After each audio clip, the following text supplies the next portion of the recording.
if it's not happening for you, stop blaming everybody else. There's something wrong. There's something off that you are doing or not doing that's not yielding you the results that you're looking for. You know what would be crazy to me? What's that? Is people who will ask for exposure. Yo, can you follow my page? Can you shout me out? And I'll look at the DM history and you've never liked a story post. You've never shared anything and you're not even following me. I've been there. What greater crack did you get a hold of? Golly, Donni. But I have people who will follow up. Oh, you can't follow back. Oh, you can't respond. Your very first hello was follow me, share my post, and all this. You didn't even attempt to build a relationship. You got to stop forcing people to do what you want them to do. Don't tell me what I should do. If there's something that you'd like for me to do, ask me. 100%. Deja, you ain't ever shared an episode of the Full Transparency Podcast. You don't be sharing the episodes? But does she owe you a share? Well, she is your daughter. But. I actually spent 3 days in labor pushing her out. You owe me a share. Welcome to another edition of the Social Brew Podcast. Donni and I are here. We are here. We are in the building. Entrepreneurship is a beautiful, beautiful sport. Anything going on in your world? On the business side? Yeah, a bunch is going on. I am in the process. So Full Transparency's 1 year anniversary is coming up. We are about to be 1 year old. Is it 1 year old or 1 years old? Because everybody says 1 year's old, but I'm like, it's just 1 year. Yeah, just 1 year. It's just 1 year. Yeah. We're about to be 1 year old. How much money have you made, do you think? From with direct impact from the podcast, Reese. No, you're good. I'm good? Yeah. How much money have I made? $200,000. Incredible. So that said, it's direct impact from the podcast, whether it is people coming into so I've launched my entire Actionable CEO program via the Full Transparency podcast. Yep. I'll say this first year may have done about 200,000. I did a couple of high ticket workshops last year. Or group sessions last year. We're still, a lot of VIP days, things like that all resulted as a spinoff from from Full Transparency.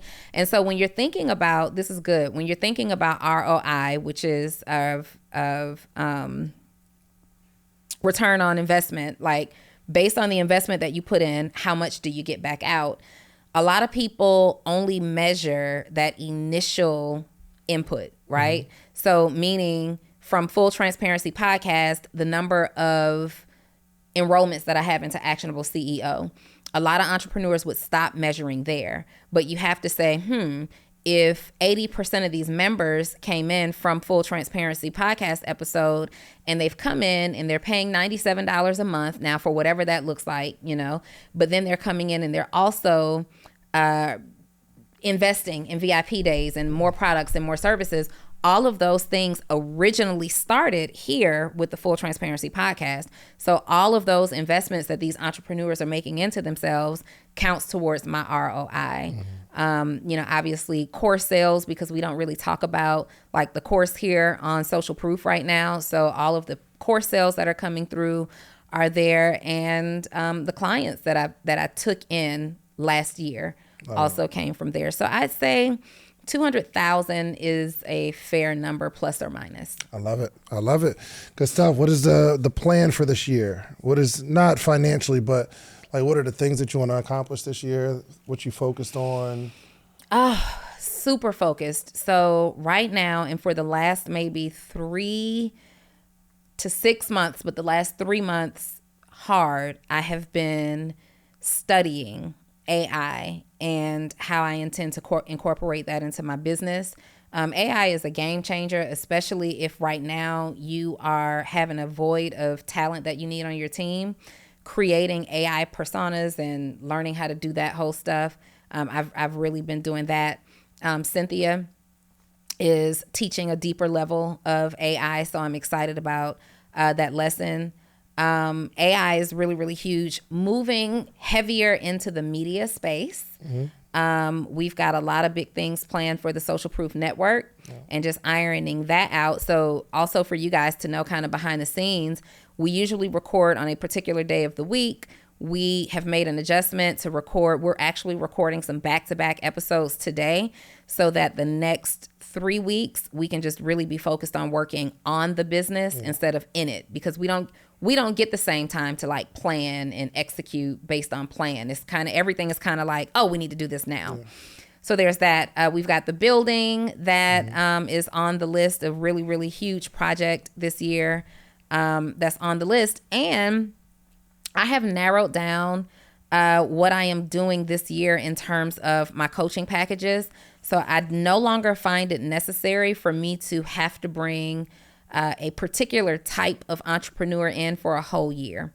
So what I have learned is that entrepreneurs who are generating 7, even 8 figures, I just brought on an 8-figure brand. Super excited about that last night, in fact. Good, congrats. Thank you. Those entrepreneurs don't really need the same level of hand holding, if that makes sense, or the same level of accountability. Like, they're doers, they're executors, and typically they have teams. So a lot of the things that we talk about, they can delegate. So I have included a package to include them because, I've been trying to figure out how to scale coaching, and I got it now. Yeah. We're not doing, my clients who are currently on 1-year retainers, they'll stay that way forever. I love working with them. But anybody new who's coming in, we have more effective strategies now to get quicker results, and we're working in 60 to 90 day increments. So I can now scale the one-on-one coaching aspect, get close, like you can literally make millions if you want doing that. Yeah. So I'm super excited on focusing on, to sum this up, the 3 kind of coaching options, which one will be the consulting option for the 7 and 8 figure entrepreneurs. The other will remain the coaching option for those who are at 6 figures looking to get to their first 7 figures. And then my mentorship community, Actionable CEO, for everyone, no matter what level you're at, who needs mentorship. That's my coaching services. Then we're moving heavy into media with the network, building that out, developing new talent, generating new ideas for how to help them grow, and the building.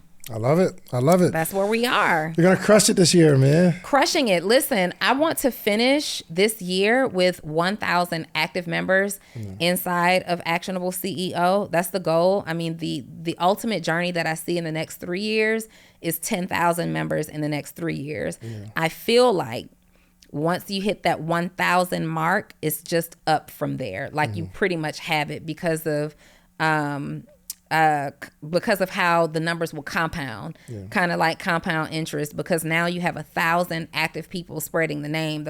The numbers of entry will compound at a fast rate too, and I believe we can hit that 10,000 mark in the next 3 years.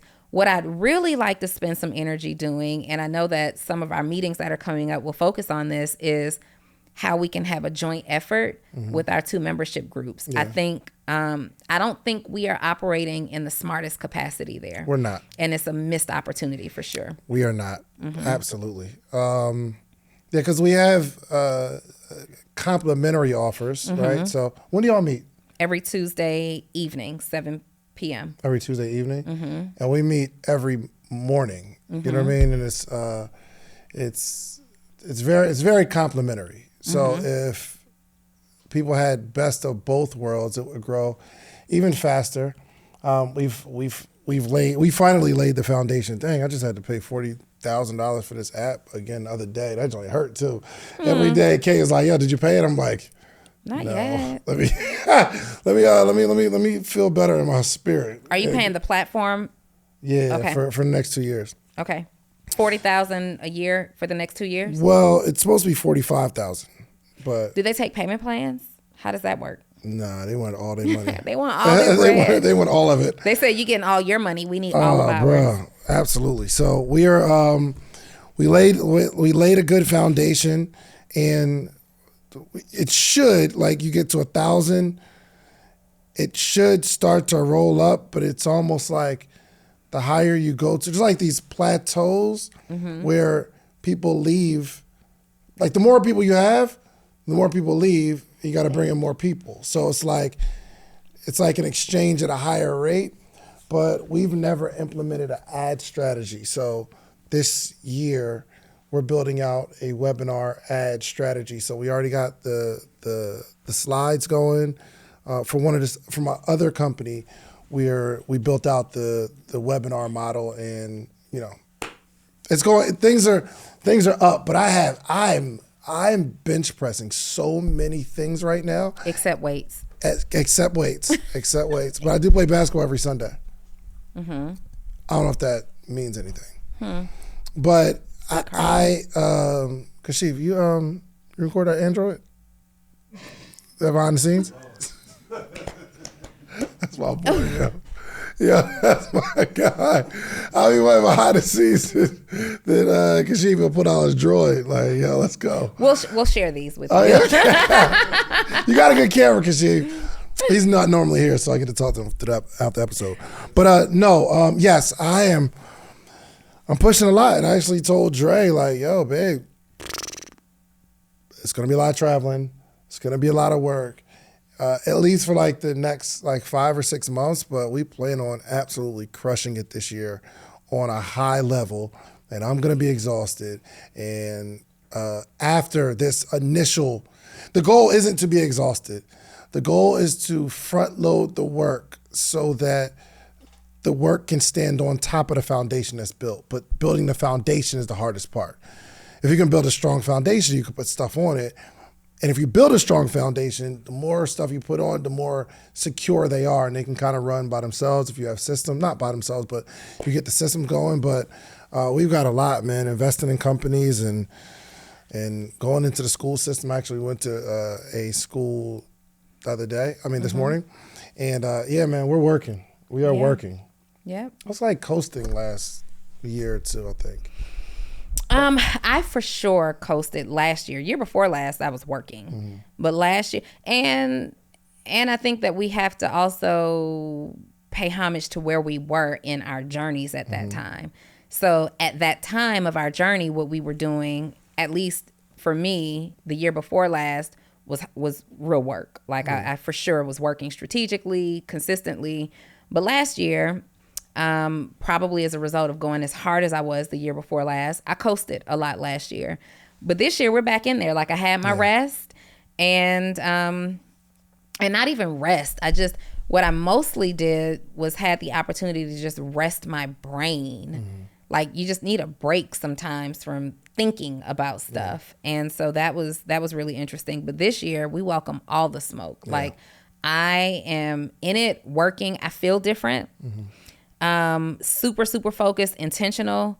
I am showing up differently this year, and I love it. Yeah. I think if you pay attention to what's going on in the world, you'll start to notice certain waves. I think I was just actually talking to Lonnie yesterday actually, and I was explaining to him that for the last, where are we in, 24? For the last 10 years, about the last 10, I would say from 2011 to about 2020, 2021, that 10-year window, entrepreneurship reigned supreme, meaning everybody in the world wants to be an entrepreneur. It wasn't always like that before. And actually now, I think it's somewhat tailoring off that that's the major message. For the last 10 years, entrepreneurship.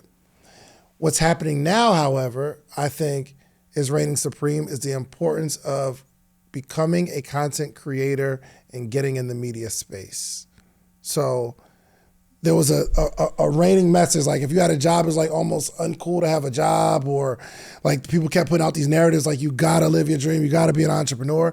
And I think that messed up a whole lot of people because not everyone should. And if I'm being 100% honest, if I could make what I make now working for someone, they just give me the direction, I could put my own sauce on and all that kind of stuff, bro, I would do that 100%. All day long. Bro, I don't get no joy out of saying, oh, I built it myself. That just means I didn't have resources and I didn't figure out a way to make it easier. Yeah.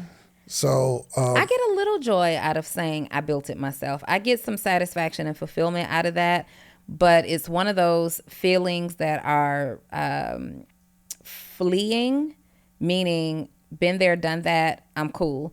If Listen, let me just say, if my employers had paid me properly, they would have the most dedicated staff member still to this day. 100%. I'd be waiting on my little Rolex for my anniversary and my fine china that you get on your anniversary. I'd be waiting for that stuff.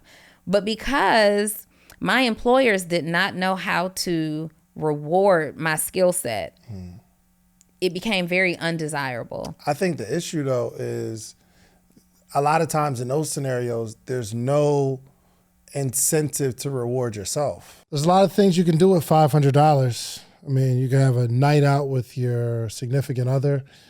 You could buy some really expensive shoes. Well, really nice shoes are about double $500. You could buy a course where you can learn something for $500. But I have something better for you to do with the $500.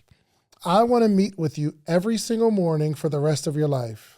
Well, maybe not the rest of your life, but every morning, Monday through Friday, for the rest of the year. I have information and game that have allowed me to build a successful business, a successful community, and a successful life all the way around. But I want to share that with you. But the only way we can accomplish this is not me selling you a course, not me giving you a one-on-one consultation, because even with that, you'll get the information, but you'll need more. I want to meet with you every single morning. Now, would I meet with someone every morning for $500 for a year? And the answer is yes. Actually, we've been doing this thing since 2017. We have what's called the Morning Meetup. Every single month, we have a theme, whether it's social media, whether it's motivation, whether it's strategy, whatever it is, we have a theme for the month. And every morning in that month, we have a conversation around that topic. And I am giving a wealth of knowledge, not only myself, but a lot of friends, a lot of people that you see on this podcast. They join every single week. So you need a community of people that you can grow with, and you need a coach. I'm your coach. The Morning Meetup is your community. Go to themorningmeetup.com. It's $499, and I will meet you every single morning for an entire year. Give it a shot. Mm-hmm. I don't think, and I wasn't there while you was working, but I don't think you were waiting for someone to reward you. I think if you were in a capacity where like you can write your own check, like you can be inside of a structure and make millions. Mm-hmm. Oh my gosh. So I'd have to disagree. I was for sure waiting. Like that, no?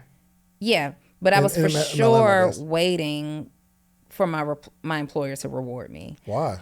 Because at the end of the day, they cut the check. So I've always worked in commission-based environments every single time.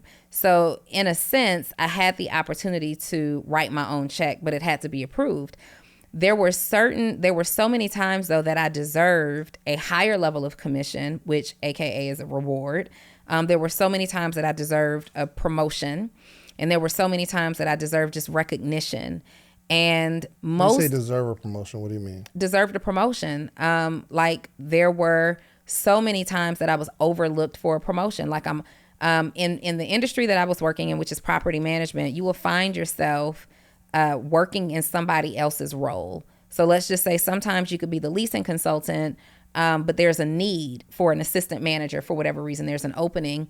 And until that opening is fulfilled, you'll find yourself working in that role, and you'll do a dang on good job at it, and they'll still bring in somebody else from outside, right? And I had been in that situation so many times, times where I deserved to be the regional manager. I was already operating in that capacity, but you'll bring somebody else in to do the job. And have you ever dated somebody that deserved for you to take them, it's like husband them? And then you find somebody else, you bring them outside. Has anybody ever deserved? Hard. I deserve to be your man, Donni. And you, look at you. Cut me off for somebody that you put in all the work that I put in. That has never happened in my dating life, ever. I don't play on the fence of situationships well. So, and I've tried. Yeah. I sincerely have tried, but we're either all in or just not. Yeah, I feel that. Okay, go ahead. No. So yeah, there were definitely moments.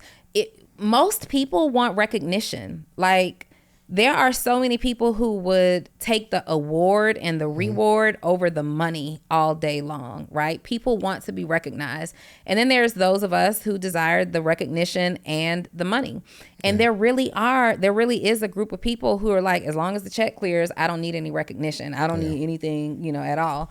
But I think even that has its time and it kind of wears off. Yeah. And we see the evidence of it with music groups and partners and partnerships and things that end abruptly. Is usually because somebody starts getting in their feelings. And my job in corporate America got me in my feelings.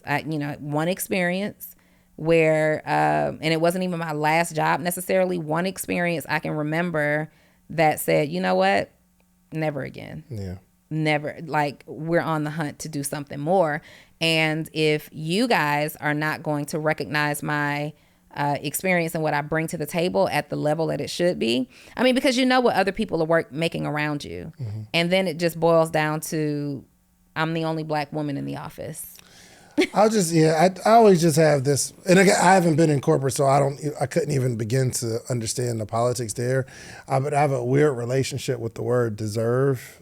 Mm-hmm. You know what I mean? So anytime, and again, I haven't been in corporate, but I always look at it like, if there's something that I want, I don't, unless someone told me, if you do this, then you get that. Mm-hmm. For me, in that scenario, I'm like, okay, yeah, I deserve it. Because you told me if I do this, then I'll get that. Yep. But I couldn't assume that because I did what you asked me to do, I deserve for you to. Yeah. You know what I mean? Thank God you haven't worked in corporate America. Yeah. Just thank God. I would be sick. Because there are so many people. Did you lie to me, bro? Like, you told me. There are so many. So, for example, I used to be a property manager. And then there was a need for a regional trainer. And the regional trainer basically trains everybody in that region. So it could be Georgia, South Carolina, North Carolina, Texas, whatever. They'd all travel to train. And you're responsible for literally the corporate training for everybody. This could be hundreds of people in a month, right?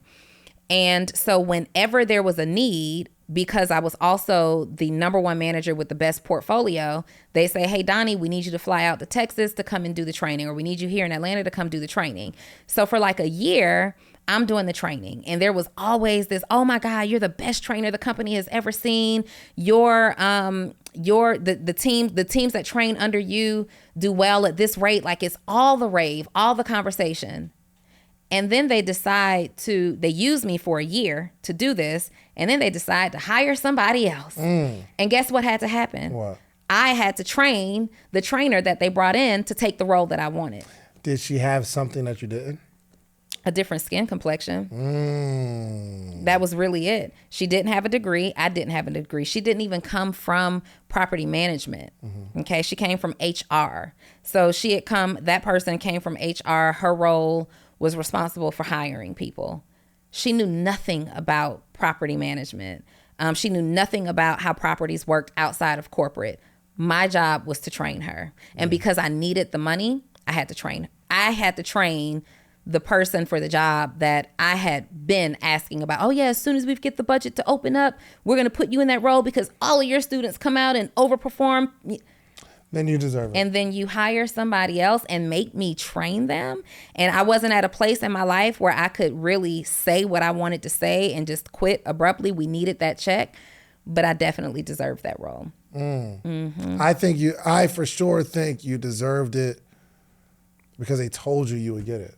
But even if you did the work, because you never know from an employer perspective, now it could be the white-black thing, but let's just say another person came in and y'all was the same complexion. You'd still feel away, right? Yeah, for sure. And maybe they were looking for someone with a specific type of formal education, or in that scenario, they have some leadership skills, but they still need to learn the know-how. That girl didn't last 6 months in that role. They just hired the wrong person. And they did hire the wrong person. It should have been me. Yeah. She didn't last 6 months in that role, and they tried to offer me not the role, But they tried to put me back, add that to my list of responsibilities, and I had to decline. Like, I'm not going to be able to train. I can't travel. My daughter is young, blah, blah, blah. Like, I had to pull that on them because I wasn't doing that again. Oftentimes, opportunities are given not only on skill set and merit, but also relationships. And in that industry specifically, you were definitely awarded in terms of promotion and staffing in areas that you didn't necessarily qualify for based on relationships. Yeah. So that was that. And there are just certain, industries in which you got to kiss a lot of behind, and I've never been the butt kisser. I think that actually, for me, plays into why I feel the way I feel about maybe like people in general, because I never feel like someone owes me something. It could be like clear. Unless I give you this and you say you're going to pay me back, you owe me, right? But if I do something for someone, I don't feel like they owe me. Now I might get my feelings if there's a clear opportunity that you could have helped me. And I'm like, dang, look at all this stuff. Okay, well, I get it, but I can't blame them for making the decision that they made. And I think that kind of plays into why I feel, I never feel like I deserved anything that I got. I felt that I'm just going to have to work for it. I'm just going to go get it. If I don't have it, it's my fault. I didn't do something that would allow me to go get the thing. I agree. And in my case, I didn't. Like, I recognized I didn't do something. For me, that something was kissing ass. I didn't and I wouldn't. Oh, for sure. Hey, that one girl, she did a little something. There was a whole lot of smooching going on. When it was done, when that little fake relationship was over, she got fired. It's over. Relationship didn't last. Yes, but you gotta do what you gotta do. You gotta do what you gotta do. Hey man, these girls that's on in the music industry, they went and grabbed life by the horns. Or the balls. Or you got to do what you got to do. That's what you meant.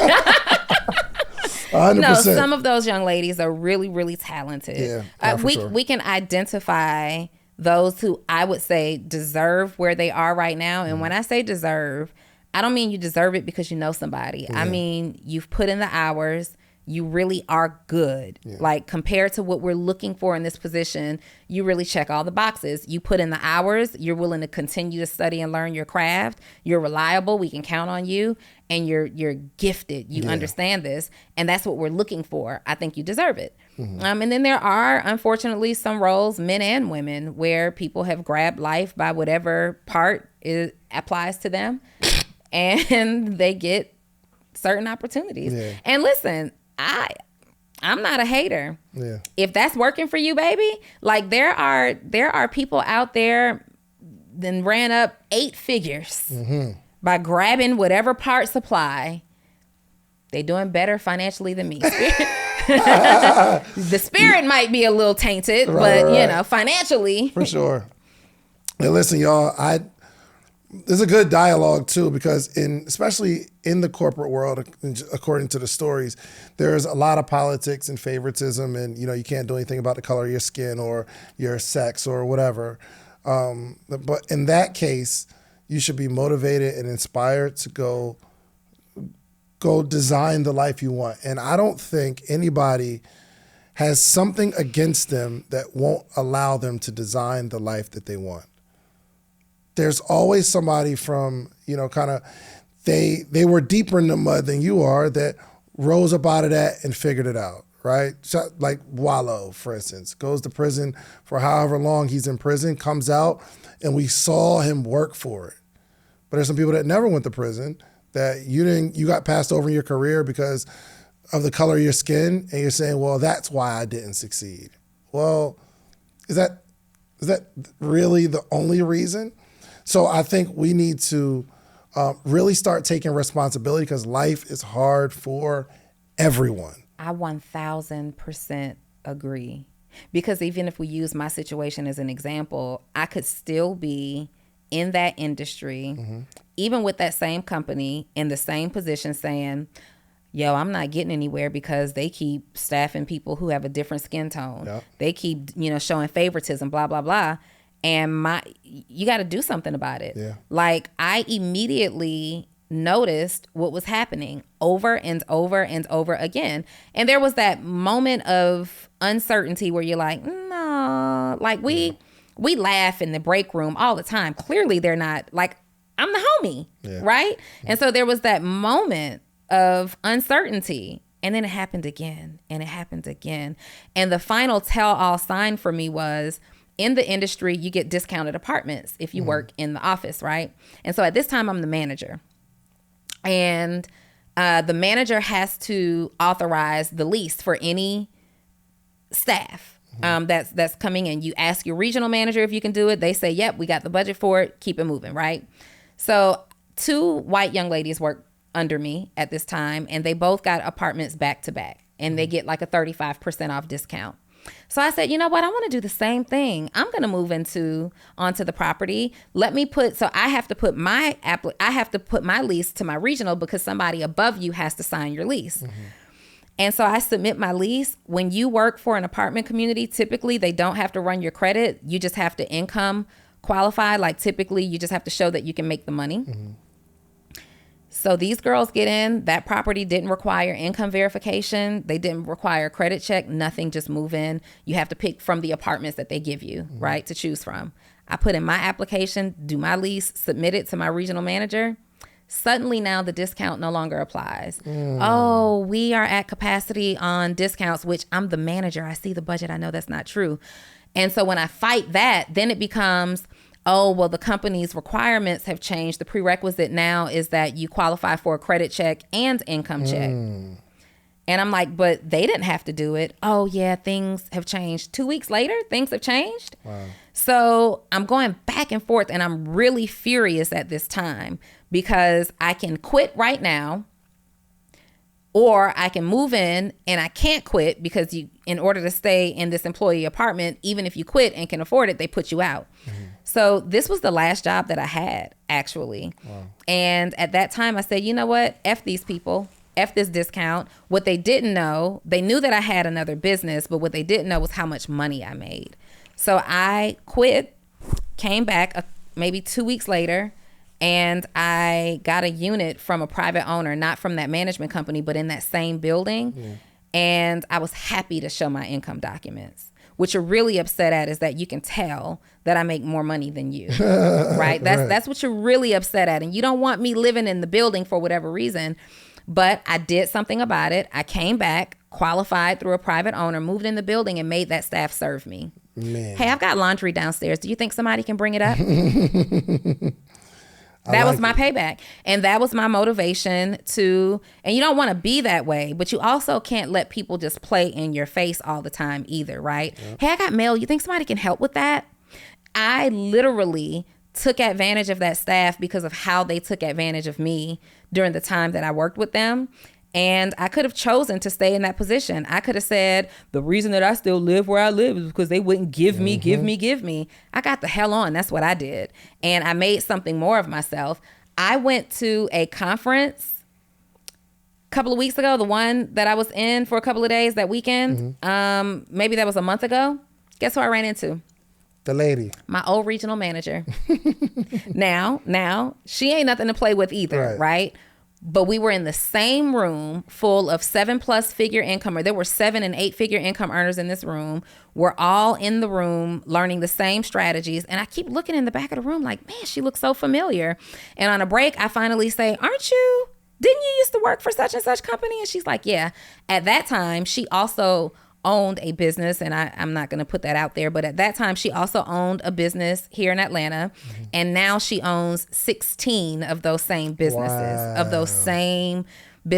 And she revealed to me in that conversation, like, it was so wrong how they did you, and I didn't make that decision. I just want you to know. And I never thought she made the decision. She was taking orders from her higher up. She just had to be the bearer of the bad news. But we were both in that room, and we're now in positions that have far exceeded any of the trivial things that we were dealing with, but we could have both been blocked by what someone didn't allow us to do. Man, I think you said something super important, which I hope y'all didn't miss it. She said, do something about it. Like something's off right now, and you just got to do something about it. And if you let people play with you, they will continue to play with you. Like there are situations you might be with somebody and they cook and they clean and they do your laundry and fold your dirty drawers and all that kind of stuff. And they say, yo, I'm doing all this and I deserve for that person to take me serious. I deserve for that person to get married. And on paper, you be like, yo, they deserve it. But that person doesn't have to. And sometimes you become the person that has been doing something so long that situation's good for the person you want them to do something else, something different, and I'm not. Mm-hmm. I like the fact that you cook and you clean and you fold my clothes and you clean my house and all that kind of stuff. And I can say, yo, can you run pick up my laundry? And you'll be like, and you'll go do it. I like this situation and I don't have to commit to you. But if you do that, especially in some sort of a job role, and you never make it clear, hey, I'm doing this because this is what I want. And if I don't get what I want, then all bets are off. Yeah. You know what I mean? Mm-hmm. So like I have conversations with, I guess not so much, because she don't ask me for nothing really. But we have conversations with everybody here, and I try to create some sort of opportunity. We're like, oh, if that's what you want, okay, let me show you what you got to do. And I make good on my end, but you can't just go and expect someone to think a certain way. You have to do something about it. Yep. You have to go get it. You need to let everybody around you know, this is my expectation. And if you don't have that, then how can you say you deserve anything? Because you never told anybody that the reason that I'm doing this is because I want this outcome. If I don't get it, all bets are off. And, there are levels to the word deserve. For sure. For sure. And it's not that you don't deserve it. Oftentimes, you don't deserve it from that situation. You deserve to be a spouse. You deserve to be a CEO. You've done the work. You've studied. You've spent the time. You've sacrificed. You deserve it.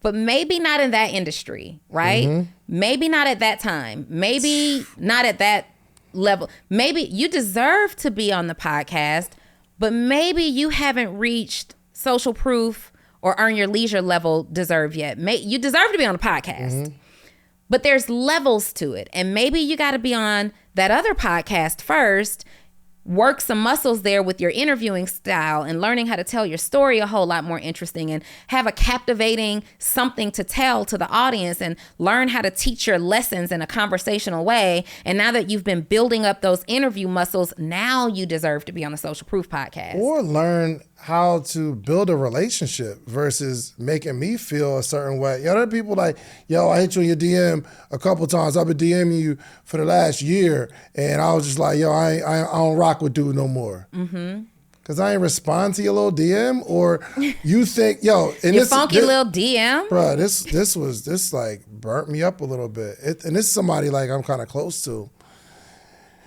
Oh my gosh. She was asking me to get on the podcast, but it wasn't like nothing I could really attach her to that she like crushed it in a space. It's almost like you just do a lot of stuff, right? And I had another young lady who I actually, honestly, 2 weeks before she was on the podcast, she was on like the Friday live show. I was like, oh, we had a great conversation, and she was just cool, like, give me game. I was like, oh, this dope. I was like, yo, what you doing Friday? Come through, pull up. So in that scenario, she added some value to me. We were talking. I had her come on. My friend texted me like, yo, I've been asking to be on the podcast, and you have somebody in the same industry on the show. Who are you talking to? Yo. I don't owe you nothing. Right. You need to learn, come to me and say, okay, what do I have to do? Yo, what do you think I'm missing? Let's learn how to build a relationship. And now you're expecting me because you deserve it because you've known me for a while. You don't deserve anything. And I don't owe you anything. Until you buy a camera or you buy a light or you pay somebody to produce this podcast, I don't owe you a thing. Or you contribute non-transactional value. Some non-transactional value. I've had this happen to me, and it's like have somebody who's helping you do something, but you're paying them to help you do that thing. Yeah. And then they come to you and want something for free. And then it's like, no, it's not for free. You have to pay for it. Even if it's a discount, you got to pay for it. But then it becomes, I did all of this work for you and you're going to charge me?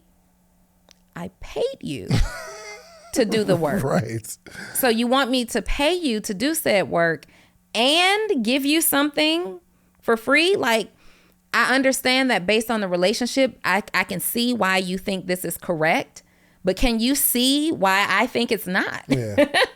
I want to ask you this. Maybe I'm tripping, and I don't know if you experienced this, but, and again, I could just be in my feelings and like be like, what? I don't get it. So I was at a place, and I don't want to say the place, but I was at a place and a person gave me a thing that someone in my family could use. Okay.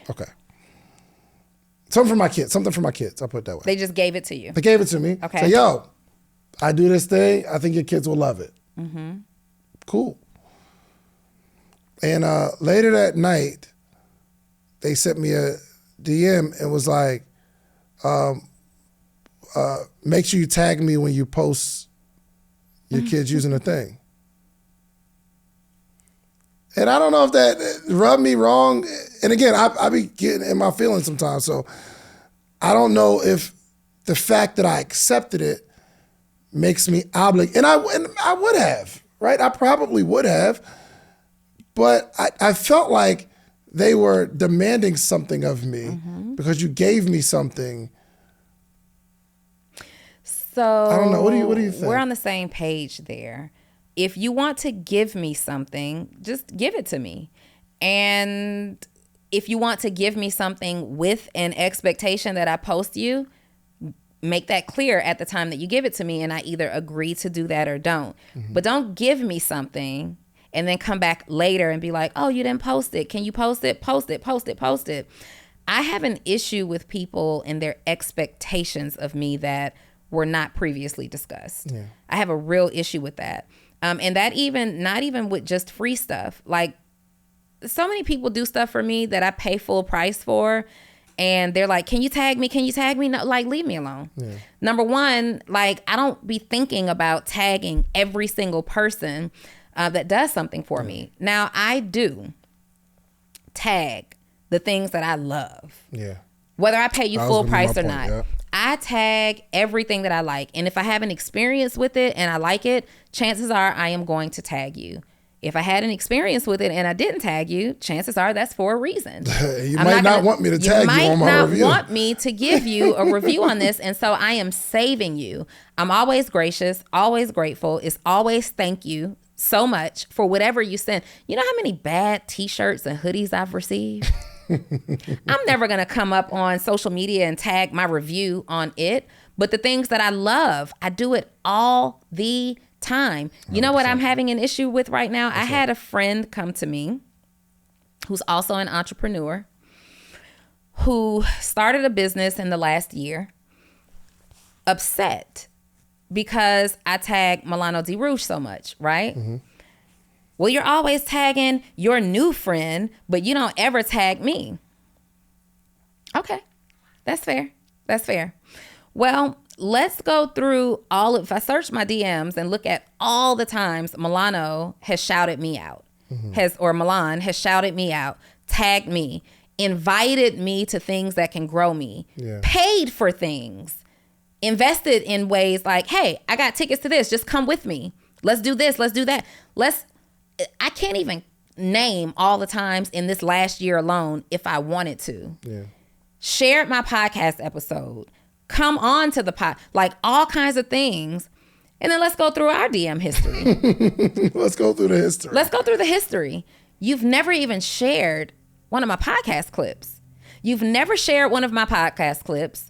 I've actually coached you to start this business. You didn't tag me and say, thanks, Donni, for the job. But now that you're in business and you need all the exposure because you see me shouting somebody out so much, now you think that I am intentionally not shouting you out. And that's not the case. but I have a different level of support for people who have a different level of support for me. Yeah. Right. For sure. There's an awkward space. You know, there's somebody who was supposed to come to my birthday dinner. And they didn't. And there was no good reason. There was no good reason for not being there, right? They recently had a situation, and I was thinking like, I should go. And then I said, you know what? I didn't really have the time or the capacity. I would have had to like make really crazy arrangements in order to make this thing happen, right? And I said, I'm not going to stress myself to do it. This person had all the time and opportunity to support me when it was my turn, and it's just not convenient for me. So but originally my plan was to make mountains move, to be in support of this thing. And I just said, there's no beef, but I am no longer going to be held to people's expectations of you should post me, you should tag me, you should do this. Don't tell me what I should do. If there's something that you'd like for me to do, ask me. 100%. Absolutely. Man, listen, I hope y'all, and all of this stuff is relationship building and how you move in regards to other humans. That's what you have to understand. Let me give you another perspective of the guy who gave me the thing for my kids. He could have said, yo, I'm out here like grinding. I'm really trying to do something for the kids. I'm going to give you this. If you like it, just shout me out. That's it. It's that simple. Nothing wrong. That I can respect. When I get home with that type of like asking, I'm like, I want to support my man. I want to support you. But you say, yo, here, take this. And I'm like, on my way out, take this, yo, check it out. It does this and that. I'm like, yo, congratulations. All right, bet, man. I'm a holler at you. Nice meeting you. And then you DM me, yo, when I? Now I feel obligated. If I like it, then, so Neo's hit me and he sent a drink company to my, he DM'd me, he was like, yo, I told them to send you a package. I never even talked to the company. He said, I told them to send you a package. So they actually sent me a package. It's actually coconut water. And I get to the house and I'm excited because my wife loves coconut water. So I bring this package home and I'm like, honey, I got you something. Oh my gosh. What? Go ahead. It's a win. It is a win. It's a win. I would have taken credit for it. I can see that. Yeah, you did good. Babe, I know you love coconut water. I got this for you. Check this out. So, so I take a can, the first can, it's like a energy drink one. And I'm not really big on energy drink. I was like, I don't like that. But then the one that's like flavored with pineapple, I said, oh my gosh, this has changed my life. This is incredible. And I finished it, and I was actually, when I was drinking, I went to like my church last night, and I threw the cans away. But I honestly, and my wife, we was in bed yesterday, and she was like, yo, I had the chocolate one, and I forgot the name of the company. It's called like something coconut me or something. I don't know. Anyway, I'm gonna tag them because the product was so delicious, and my wife was like, yo, we had the chocolate one. This joint is amazing. I'm like, yo, I think so too. Chocolate coconut water? That's interesting. I'm about to just shout them out right now because they have an excellent product, and because Neo must have told them, hey, send this to my buddy, and they send it. Hold on, I gotta find this company because it is. Oh yeah, Once Upon a Coconut. Once Upon a Coconut.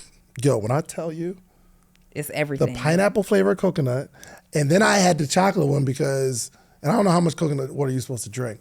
But that joint's delicious. And I'm not big on energy drinks, so I ain't like the energy one.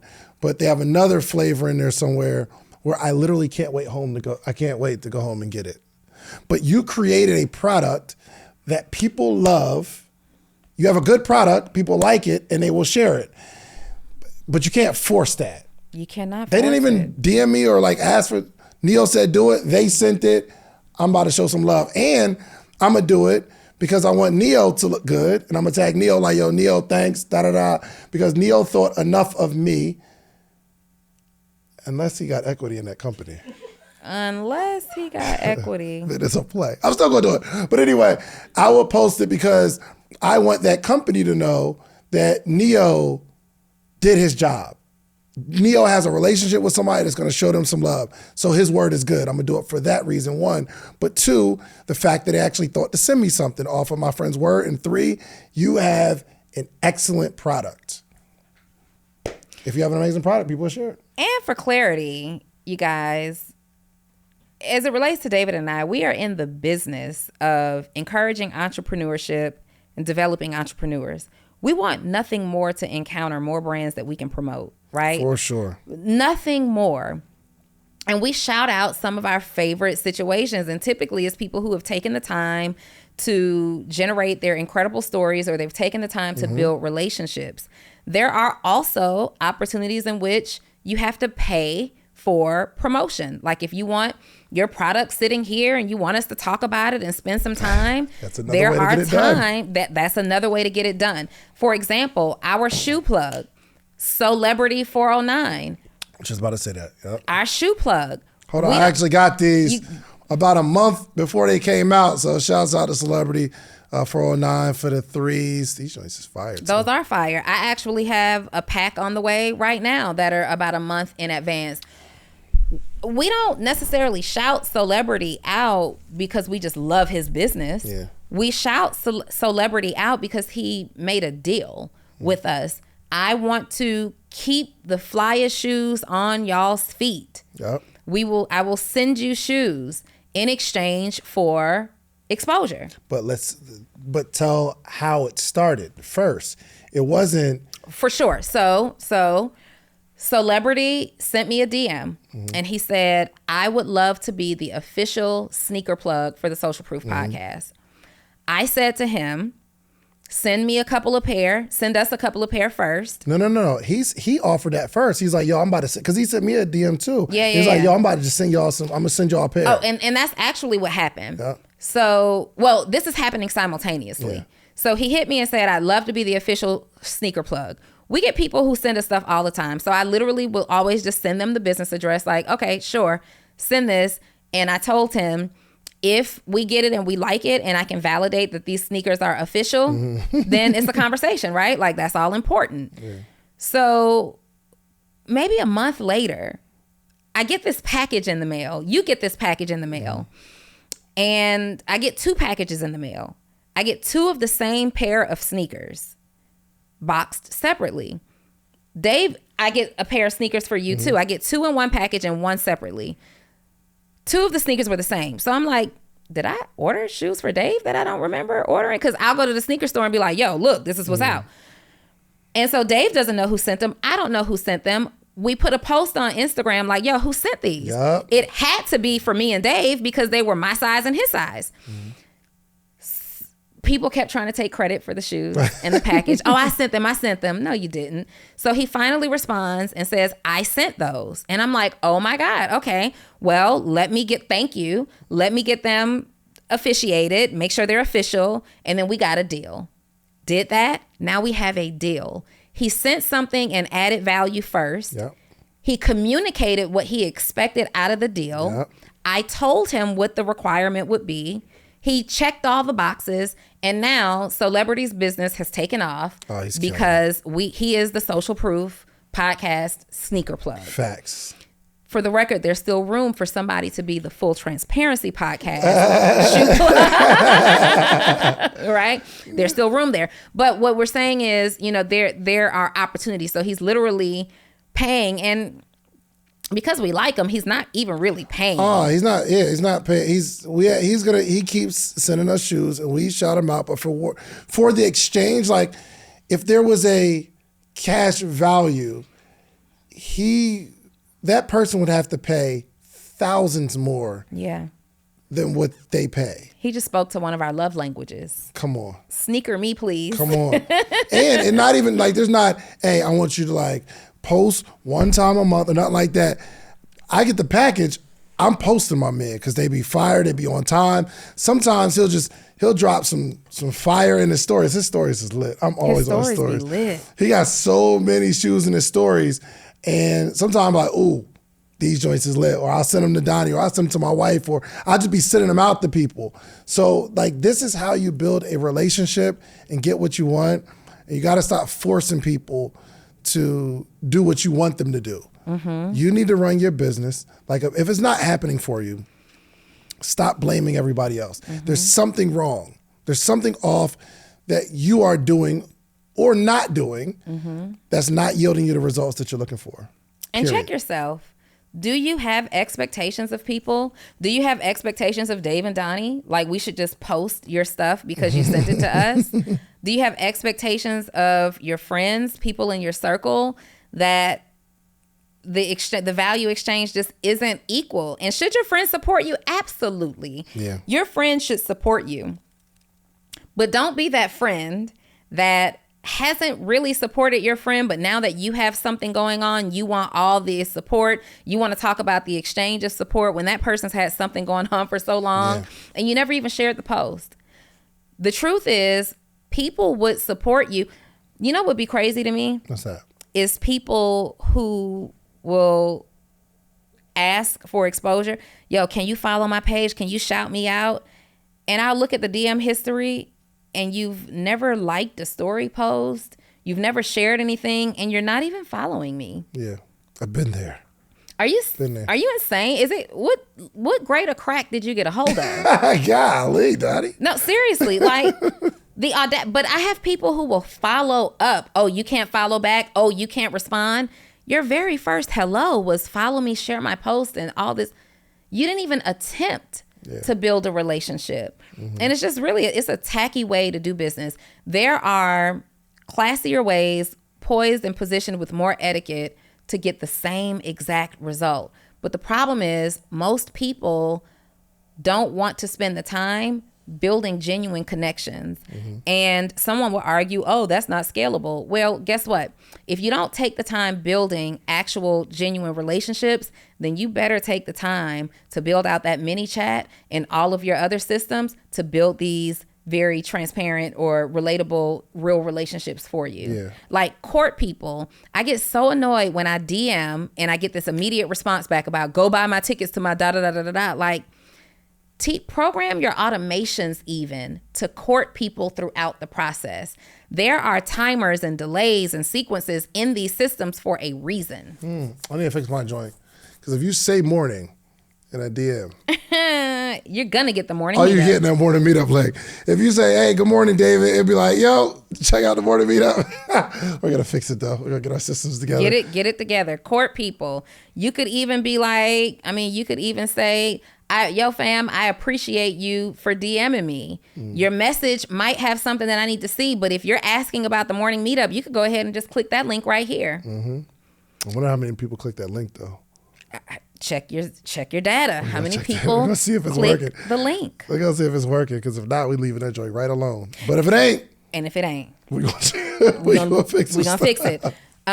If you're a business owner and you need this type of support, you need somebody you've been having that expectation. Like, first of all, just be honest. Like, you know what? I have actually been having that expectation. Yep. There was a moment of time that I had an expectation for people to support me in a certain way too. And the truth of the matter is nobody owes you anything. Come on, man. Nobody owes you a single freaking thing. Deja, you ain't ever shared an episode of the Full Transparency Podcast. You don't be sharing the episodes? But does she owe you a share? Well, she is your daughter. But I actually spent 3 days in labor pushing her out. You owe me a share. Oh. My daughter, you guys, doesn't even share. But I know why she doesn't share it. She doesn't want her friends following me.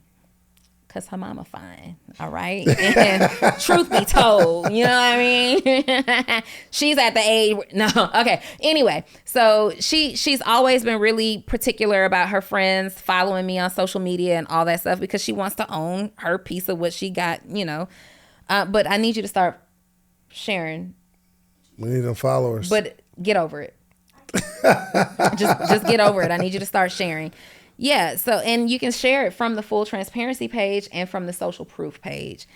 Anyway, if you have been making expectations that you thought were reasonable, but based on this conversation, you're like, maybe I need to check myself. Then I want you to think of a better strategy. Actually build relationships. Tell people why it would be important to you that you share. Some people get shares just off of their story alone, but take the time to actually articulate what that story is, or build the relationship, or offer some type of a barter system, or ask, how much does it cost? For sure. Right? And if what you've been doing hasn't been working for you, then there's a problem with your method. Yeah, absolutely. Yo, read this book called How to Win Friends and Influence People. That book changed my life. Dale Carnegie, right? Yes. No, is it? Should be Dale Carnegie. It's Dale Carnegie. How to Win Friends and Influence People. I love that Changed my life. I've read that book more times than any other book, because I started even when I was younger, just understanding how to build relationships. And this is something that's super important to me, because I really like when people like me. But it was it's been a struggle for me, right? But I know how to navigate through human beings. You know what I mean? Like, I know how to get what I want out of life. And here's the thing. At the end of the day, y'all, you all are, people are relying on or hoping that one person gets them over the top. Mm-hmm. They're relying that somebody puts them on. And you got to put yourself on, man. Yeah. I want people to support me, but I don't need a person to support me. It's not one person and I'm like, yo, if this person support me, I'll win. I'm going to ask a whole bunch of people, do they like my stuff? I'll ask a whole bunch of people to post.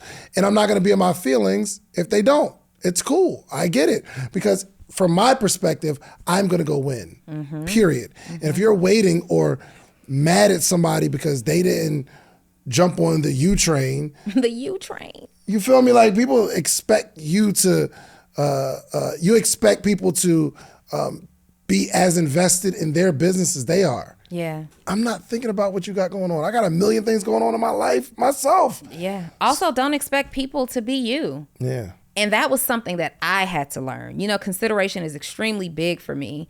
And I, until recently, had this, well, if you don't do for me what I do for you, then you're inconsiderate. You don't consider me.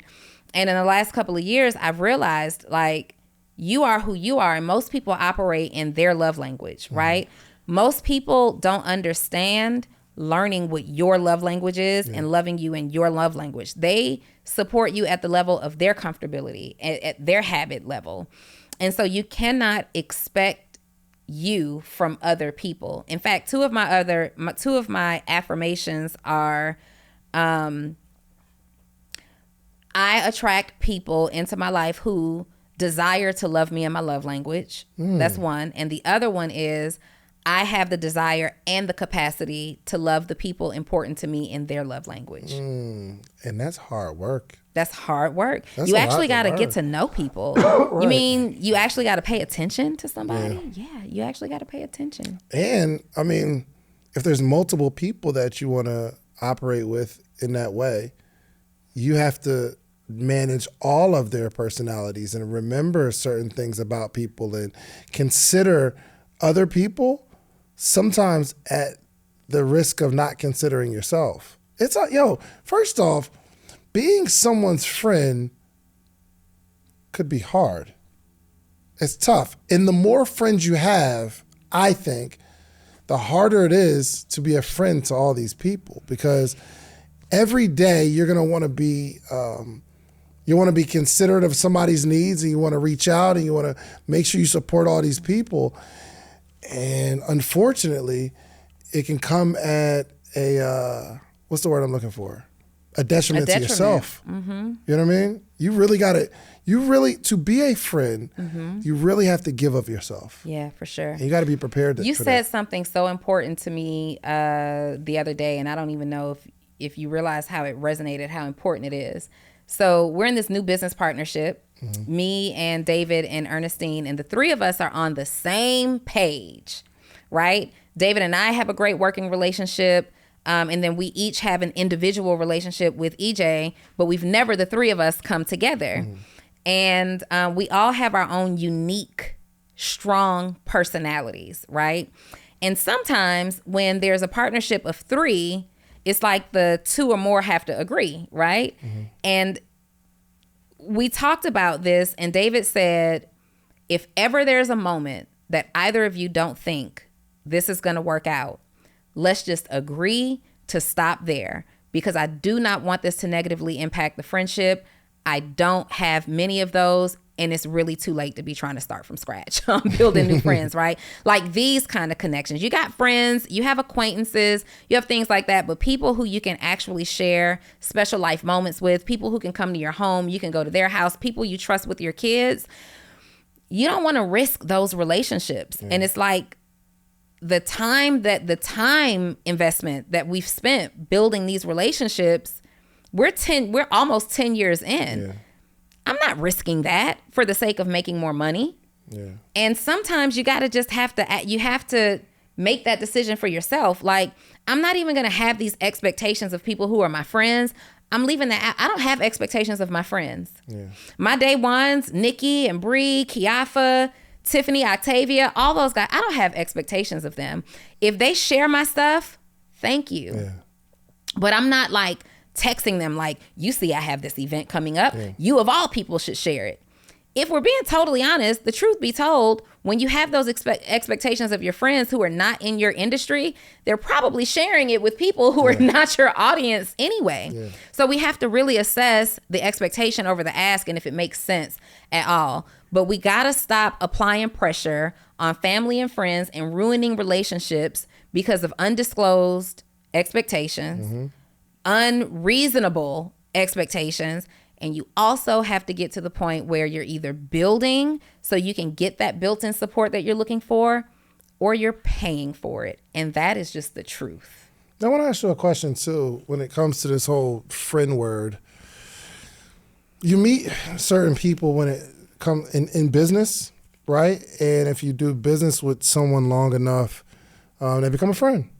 You know what I mean? Because you have a good working relationship, and maybe you're not in business with them, but maybe you guys are just associates, or not associates, but so for instance, you have a lot of people that you do business with, right? Okay. Or people that you meet in passing, or I don't know.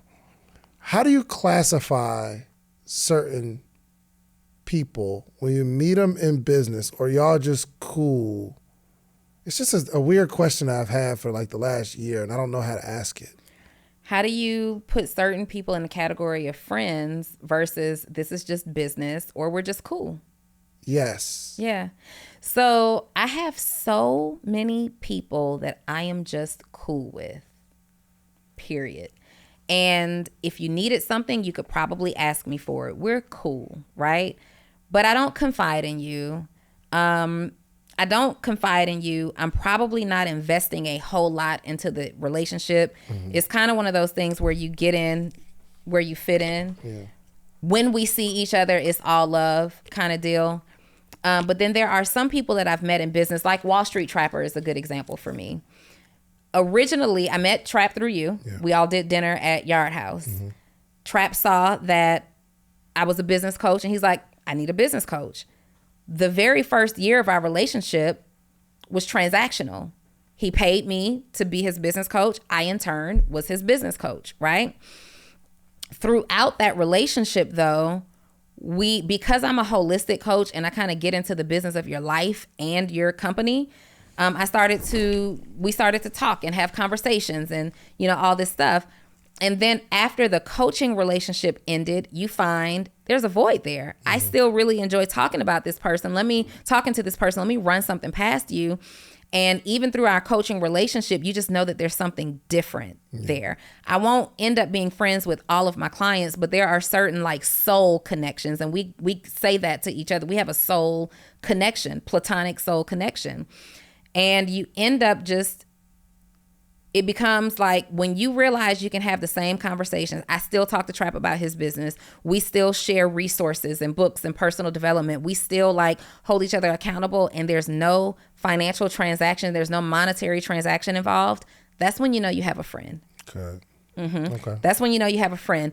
But when you have to quantify every single transaction, When you're saying, well, what did this person do for me? What did I do for them? It's time for them to do this. Oh, you got to pay for that. When it becomes transactionable and you're measuring the value of those transactions, you're probably just cool. And it's okay to just be cool with people. It's absolutely fine to just be cool with people. You'd rather be cool with me than not.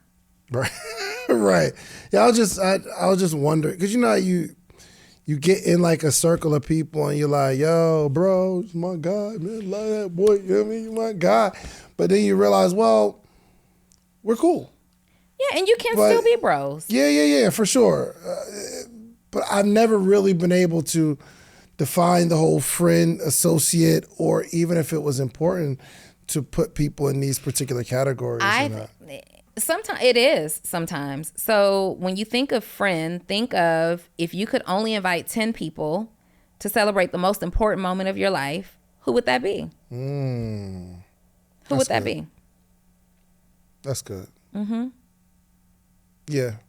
Yeah, and you know immediately, and that's why I like. Yeah, the names start to the faces start to pop in my. I say, yep. And that's like even at birthday times. You especially like, I don't know who to invite. You don't have to invite a whole lot of people for me. Yeah. I got a handful of actual friends. And even though I'm cool with so many people, I don't need like the most intimate, most important moments in my life. Yeah. I don't need all the people that I'm cool with to celebrate me in that way.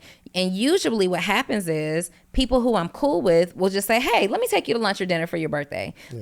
Let me do this thing for you for your birthday. They understand that if this is a dinner that has to be had, especially if it's being paid for by somebody else, like I would never, Donni, if I were paying for the birthday dinner, who needs to be there? That's going to be tight circle. We could fill up one table. Yeah. Whereas there's some people who invite the world out and that's that. And they got a whole room and they're filling up tables upon tables. But, you know, the easy answer, who would you, if you were getting married, who do you want there? If you were having parties for your kids, who do you want there? Yeah. Those are the people that are your friends. Got it. Okay. Any statements, questions, comments? No?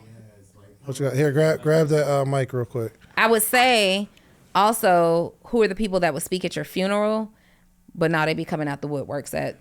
Oh, yeah. No, we have shared this special time. And let me tell y'all about this story, man. Come on. Yo, I gave him this hoodie. Let me tell you. I gave your boy this hoodie. And the way he took it from me, I knew then he was a real one. Because he was in desperate need. Like, his iron was low. And I'm like, yo. Go ahead. What you got? So my question is, like, as public figures, and you guys are meeting so many different people, how do you decipher who's genuine and who supports you and who doesn't? Because I think that you come across a lot of people that have like alternative motives. So figuring out who to mesh with. I think when I meet somebody, they are kind of keeping at arm's length, almost like innocent until proven guilty. You cool until you prove me otherwise. However, I think trust is a process.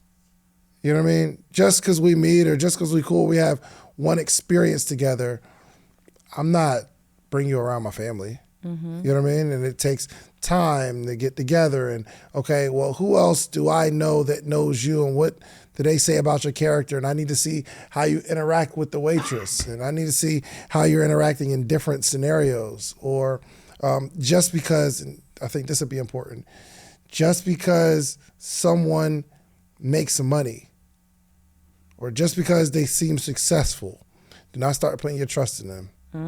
Because you start to rely on them and your eyes get wide like, oh my gosh, they're so amazing. I'm telling you, you better be careful. Because one, not everything is what it seems. And once you are in this space long enough, especially the higher you go in terms of financial or status or whatever you would call it, you start to realize things become less and less transparent as you go up. You will start to see it. You know what I mean? It's harder to trust. When you're in grade school, you can trust a lot. Like, Because what do you have to lose? Crayons? 100%. Like, or you're on the same job, y'all menial tasks. There's not a whole lot you can get from me. So I know you're not using me for anything because I got what you got. We both ain't got nothing. But when you go to a higher level, things change. Mm-hmm. And when you got in that circle, to the time now, a couple years later, things might have changed for you financially, whether good or bad. But you kind of want to keep a scenario. And if someone's ever made a bunch of money and they're struggling now, they will do anything to get back there. Yeah. So I don't know nobody's financial situation, period. So I trust people at an arm's length to where there's nothing you can do to hurt me. I'll never put myself in a position where you can hurt me and I don't know what your intentions are. Yeah. Very few people that I hold close. I think having full understanding of who you're supposed to trust and not is one of the greatest mysteries of life. For sure. Well said, Donni. I think it's one of the greatest mysteries of life. And you would think that you have it figured out, or you would think that there are people who have this figured out until you start seeing how nasty divorces get, how nasty relationships get when business partnerships end, how nasty and how quickly people run to the tabloids when you've paid them to be good to you, right? So I think evidence has shown that this will remain one of the biggest mysteries. But what I will say, there are just a couple of things that I've learned in life that have helped me to not experience the betrayal that I've seen other people experience. And one of those things is I do not allow people who have nothing to lose to get close to me. I don't. I do not allow people who have nothing to lose to get close to me, because if they have nothing to lose, then they value nothing. Yeah. They won't value you or your secrets or whatever either. And one of the second things that I've been taught that has worked is that you never confide downline. You always confide upline. Meaning, you want to confide your innermost secrets to people who have the ability to help you because they've mastered it at a level better than you. Yeah. Right? So if I am going to confide about my financial situation and what I'm doing to make money, I'm going to confide in somebody who's making more money than me. Yeah. I could confide in somebody who's not, but that's risky, right? It's risky. Number one, it's pointless. Why would I be confiding about 8-figure issues to somebody who's struggling to make 6? It just doesn't make sense. So at that point, you're trying to decide, am I confiding or am I just gossiping about my own situation? Because you should really only confide in people where you believe that there is some resolve at the end of the conversation, right? Otherwise, you're just gossiping and you're letting off steam. That has been something that stuck with me. So these celebrities and famous people who are having their assistants now do all these exposing them in all these ways. Well, your assistant should never have had access to that calendar in which you keep the wrong people on rotation and you're cheating and you're doing this, that, and the other. Like, why is your assistant privy to all of your strange, really freaky sexual escapades, right? Those are things you manage yourself, right? You got to take ownership of these things. But that's a situation of a person who confided and trusted downline. And you have to have parameters in place. You want to do that, you only talk about those things with people, those kind of things, with people who got more to lose than you do. Because now, and it also needs to be a very equal exchange. There are some people who are just very forthcoming about their private affairs. People who just start divulging their private affairs too quickly to me, I divulge nothing to. Yeah. You don't know me. There were no parameters in place. And if for sure, if you divulge somebody else's private affairs to me, you get nothing from me. Ever. And I think sometimes people just think they're different and they're the exception. And yeah, Kay told me David's business, but I'm going to tell her stuff and expect her to not tell my business. Somebody did a website for me. And to sell me on their website, they were showing me someone else's backing of their website. and like they're, this is the conversions that they're getting and all that kind of stuff. Yeah. And I said, this is going to be a short relationship. Because if you're showing me theirs, you're going to show somebody else mine for sure. And when people are, then I honestly, man, I have trust issues with highly ambitious people. I really do. Because I've seen what ambition has done to people, where they'll stop at nothing to get where they want to go. And I'm not saying ambition is a bad thing. I'm ambitious. Donni is ambitious. But there's certain people that you're so ambitious, I know you will step on me to get where you want to go, because that's the most important thing in your life. So I'm careful. I am very, very careful not to put myself in any position. Now, I don't do weird stuff anyway, but I don't, like, my wife could never expose me for doing nothing. You know what I mean? And I don't know. And this is an issue that I have, vulnerability.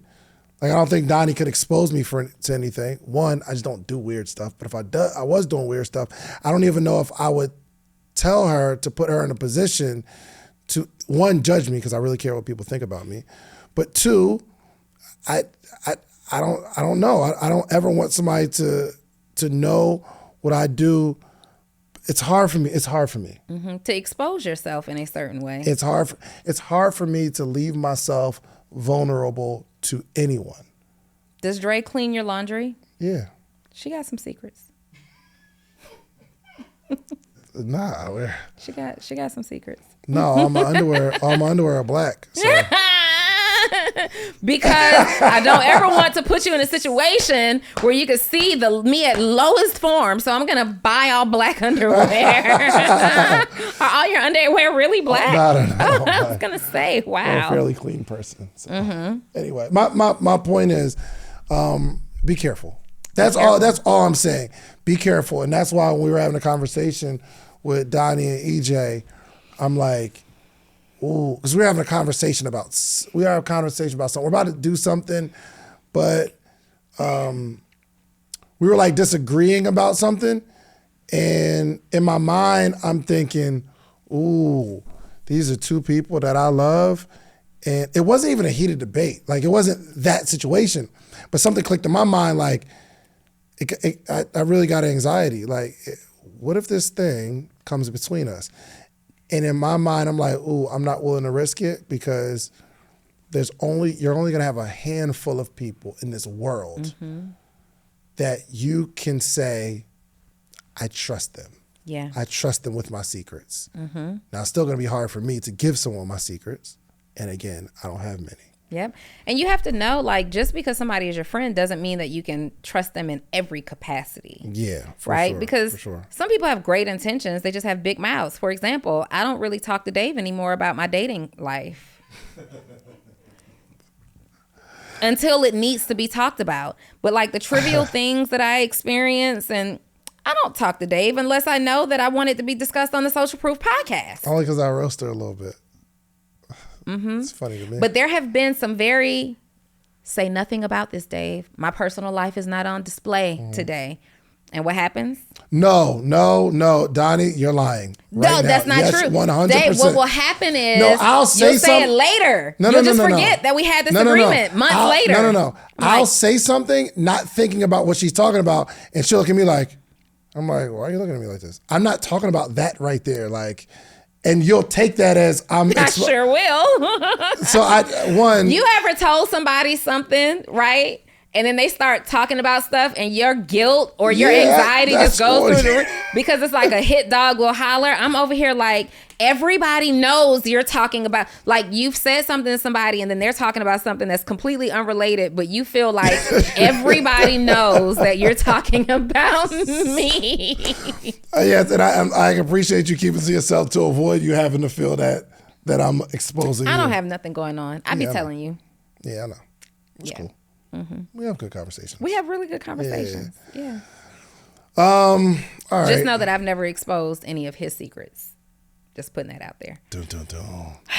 David's got secrets. Do I have secrets? Yeah. At one point, you had a lot of secrets. Really? Or just things, not necessarily secrets, but things that you wouldn't prefer to discuss publicly. Like what? I'm not going to put it out there. This is a test. Give me one. Tests. Give me one. I'm giving you a license to do it. Give me one. I want to know, though. Are you serious? No. Yeah, I do. Okay, there was a moment. Hold on. Your heart's racing. Okay, I'm trying to think. It's personal. It's personal? I think so. Okay, go ahead. There was a stretch of time where you had an issue in a relationship and you were considering, like, I don't know if this relationship is for me. Oh, yeah, I was going to dip. Me and my wife, we know, bro. I've been married. Out of here. I'll tell Donni, listen, nope, I can't do it. And I think on the other side, Donni is talking to Dre. I was. Trying to console and make it happen. And I'm like, bruh. I was like, all you got to do is Dre. If you just do this, this, and this, and if you see it from this perspective, I promise it'll be like there was a moment where Shans was spending all the time he could find outside the house. Oh, bro. But then I was having like the conversations with her and getting her perspective, and I'm coming to Shans like, come on, like you got to really see this from this perspective. And there was a period of time where literally my extracurricular activities was like, yeah, because y'all not getting divorced. We're not doing that. In my mind, it was. And here's the thing. I don't think I would ever. I'm not going to come to you like, yo. Dre one time was like, I'm going back to Florida. Yeah? Yeah, you want to know my answer? I said, you're making a very permanent decision. This ain't no you leave and then you just get to come back. And then you get to come back. You can leave. But I'm telling you, this is a very, very permanent decision. Who's gonna keep the baby? She was trying to take the kids to Florida. Yeah. And I was like, I'm telling you. But she wound up not leaving it. See, we're happily married. But you know, the beautiful part to that is, or the lesson in that is, every journey has its low of lows. Yeah, for sure. And it's seasons of just storms, because like you were just going through it. You had a lot going on at that time. And oftentimes what ends up happening is it's not even that I don't think that you were genuinely unhappy in the marriage at that time. I think you had so much going on and you needed to be understood, and you just needed the overwhelm to stop. Yeah. And Dre, being the closest person to you, she got it. Like, you don't unleash publicly. Mm-hmm. Dre got the unleash, and because I don't put my hands on my wife though either. Yo. No, I don't be not that. And I don't be yelling at her and stuff like that. No, he doesn't do any. He doesn't. Just be clear. He doesn't raise his voice at Dre. David, you're very, very respectful. Like, you're a great husband, but what you did do was withdraw. Oh yeah, for sure. And that's honestly, now that I'm maturing, that's actually worse than me saying all the stuff, like talking and being mean, because you don't know what I'm thinking. Okay.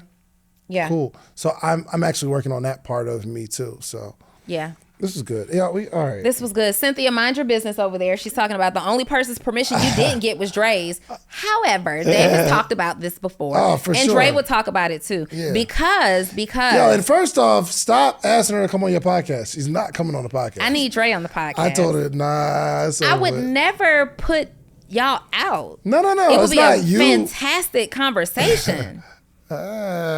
I don't like it. I don't know. You're scared of what Dre's going to say. Yeah, 100%. Absolutely. She might say the stuff I'd say about her, about me. For sure. But here's the thing. Dre's voice needs to be heard, because whenever Dave is ready to be transparent, he be on the pod like, yo, my wife, she was doing this, blah, blah, blah. Dre doesn't ever get to get heard. I'm scheduling her. She don't need to. It's cool. She's all right. She's cool. I am scheduling her. Yeah, I mean, if she wants to, then yeah, but.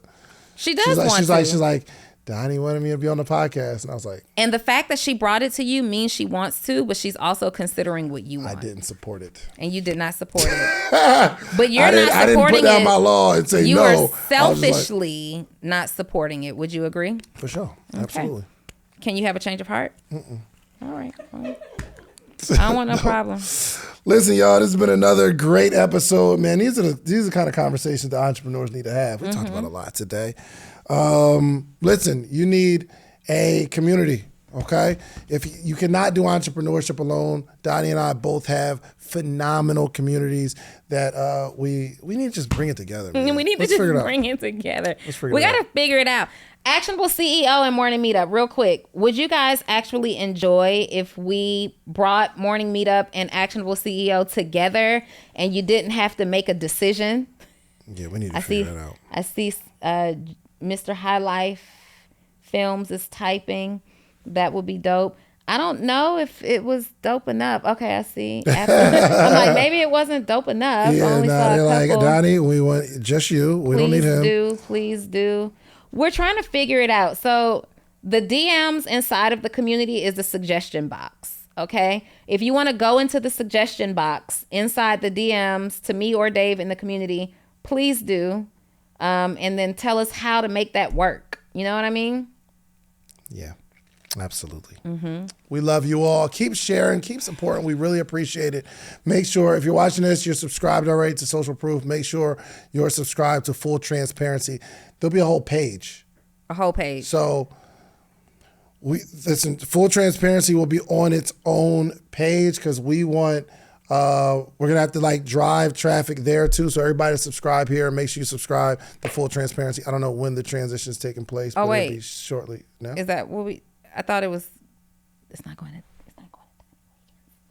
Oh, Donni Wiggins, yeah. Donni Wiggins underscore. Yeah. But listen, you know what I've realized? It's really difficult to find me on YouTube. You just don't have enough. Once you have on that page, you'll start posting. It'll find you. Yeah, because what's happening now is I'm Donni Wiggins underscore on YouTube. What's happening now is when you type that in, all of my interviews and features on other people's platform come up, but you just scroll down a little bit and you'll see the subscribe button pop up. That's my page. We'll fix that. We'll fix it. Yeah, let's get it. We love you all. Bye. Peace. Bye. If you like the video that you just watched, click this one. You're going to like this one, maybe even more. Click it right now.